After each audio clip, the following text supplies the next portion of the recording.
The Dallas Cowboys have a rich history and have boasted some great quarterbacks along the way.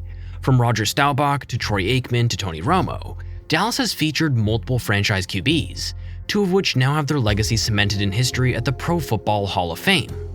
But the future of the franchise came from a rather unlikely source, a young quarterback out of Mississippi State, selected in the 4th round of the 2016 NFL Draft. The Cowboys liked what they saw in Dak Prescott, who had accumulated 38 school records in 4 seasons playing at Mississippi State. In his 4th and final year, he threw 29 touchdowns to just 5 interceptions, as well as rushing for 588 yards and another 10 TDs. Many forget just how dangerous Prescott was as a dual-threat talent in college. He managed 41 rushing touchdowns in 4 seasons for the Bulldogs, and in 2014 he rushed for 986 yards in his 3rd season on campus.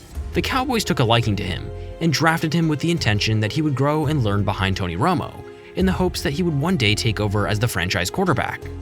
As it turned out, that day came a lot quicker than anybody had planned or imagined.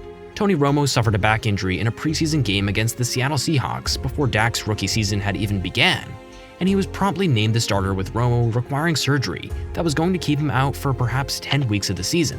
Dallas didn't intend for him to run like he had done in college, which took a little adjusting to, but what happened that season was quite unbelievable. The Cowboys' 4th round draft pick might have suffered a loss on his NFL debut, but after that game, Dallas started to win. Sure, they had a good roster, but Dak was playing at an elite level right out of the gate. He threw 26 touchdowns and 5 interceptions as the Cowboys went 13-3 and marched all the way to the playoffs. Dak was voted a Pro Bowler as a rookie. He won the NFL Offensive Rookie of the Year award, and Dallas had seemingly struck gold with their franchise QB. He was a Pro Bowler again in 2018, throwing for almost 4,000 yards and rushing for another 305 during the regular season. The Cowboys headed back to the playoffs and this time made it through their first opponent before being knocked out against the Rams in the NFC's divisional round. And perhaps here lies the problem. Dak had been playing well and the Cowboys were good, but they just weren't good enough to make it to the NFC Championship game. And then, in 2020, disaster struck. By this point, it was well documented that Dak Prescott deserved a new contract. As a 4th round draft pick, Dak was playing quarterback for the Dallas Cowboys for less than $1 million per year. His annual salary was reported to be $680,000, and his rookie signing bonus was $383,000. Prior to the 2020 season, with contract negotiations being the topic of conversation, the Cowboys decided to franchise tag him rather than pay him an extension.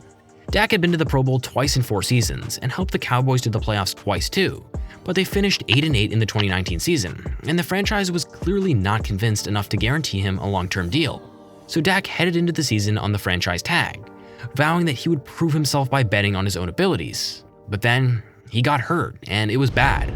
In Week 5 against the New York Giants, Dak took off running, and as he headed towards the sideline, he got his foot caught under a Giants tackler, resulting in a gruesome ankle injury. He had played phenomenally in the first 4 games, with 3 performances of 450 passing yards or more, including a 502 passing yards and 4 touchdown outing in the game prior against the Cleveland Browns. But suddenly, he found himself sitting on the turf at the AT&T Stadium with a dislocated ankle and a compound fracture. He was lifted onto the team cart, and as his teammates embraced him and wished him well, Dak broke down, crying into a towel as he sat helpless on the cart. The cart wheeled its way off the field and down the tunnel, and Dak gave an emotional salute to the fans as he disappeared from view. Up until that point, Dak had never missed a game for the Cowboys. He had given his all to the franchise, and there wasn't a soul with a negative word to say about the young man. He was around both the organization and the league. Now he faced an uphill struggle, and his future was uncertain. Cowboys owner Jerry Jones was no stranger to handing out expensive deals at the time. Both running back Ezekiel Elliott and wide receiver Amari Cooper had penned top-of-the-market deals to be long-term Cowboys, while Dak was the one playing on the risky franchise tag. Both sides wanted to see a deal done, but couldn't find a settling point, and so the negotiations had been drawn out far longer than many had hoped. Finally, in March 2021, after realizing how important Dak was to the organization once they lost him for the season, the Cowboys agreed to a deal with their quarterback. His signing bonus was $66 million, the highest in NFL history, and the deal was agreed at 4 years. Dak had wanted a shorter deal while the Cowboys had hoped it would be longer, but the QB got his wish, and it meant he would get a shot at a second contract at the age of 32. Dak stepped back into the fold in the 2021 season and fired the Cowboys back to the playoffs for a 3rd time. He threw for 4,449 yards and 37 touchdowns with 10 picks, but the Cowboys crashed out of the playoffs against the first opponent they faced once again. Prescott then missed some time in the 2022 season, but helped the Cowboys to the playoffs again, this time knocking out Tom Brady and the Tampa Bay Buccaneers. Maybe this was the year they would make a run in the NFC. But the San Francisco 49ers had other plans and took Dallas out of the running for the second time in as many seasons. So here we find ourselves in 2023, with Dak Prescott having been the starting quarterback for the Dallas Cowboys for 7 seasons. They've made the playoffs 4 times, and they've won 2 playoff games, but they've still not made it to the NFC Championship game, and they haven't appeared in a Super Bowl since they won it in 1995 against the Steelers. And that poses a problem. Dak is a very talented quarterback, but it's fair to say that he falls into a category below the likes of Patrick Mahomes and Josh Allen, who are superstars that give their teams the chance to win a Super Bowl season after season. Those guys are incredibly difficult to find, and the only reason the Cowboys would move on from Dak is if a guy like that became available.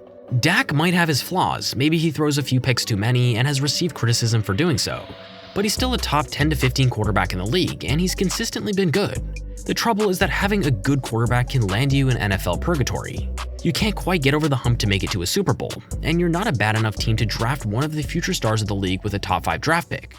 Dallas has instead tried to retool and rebuild without tearing down the roster and starting over. They moved on from Ezekiel Elliott and Amari Cooper's deals.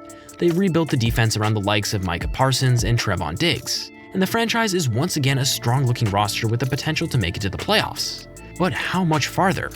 Unfortunately for the Cowboys, the rival Philadelphia Eagles just punched yet another ticket to the Super Bowl, and they seem to have found one of those guys that has the it factor to fight through the playoffs in Jalen Hurts. He's proven his ability to do so already, and that will weigh on Dak Prescott's legacy with the Cowboys if he's unable to do the same soon.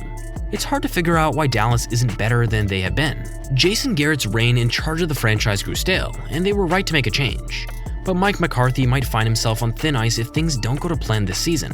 Dallas moved on from offensive coordinator Kellen Moore and will take a more West Coast offense-style approach in 2023, similar to that which McCarthy had success with in Green Bay with Aaron Rodgers. Perhaps that approach will have more of a positive effect.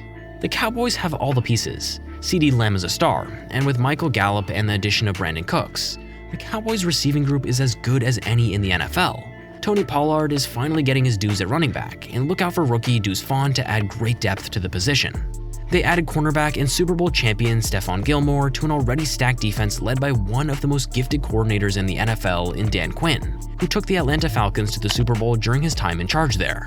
Quinn has turned down multiple opportunities to take another head coaching job to instead remain with the Cowboys and has built an outstanding defense in the process. So theoretically, yes, Dallas should be in the conversation once again this season. One thing's for certain, Dak is likely playing for his future with the franchise in the 2023 season.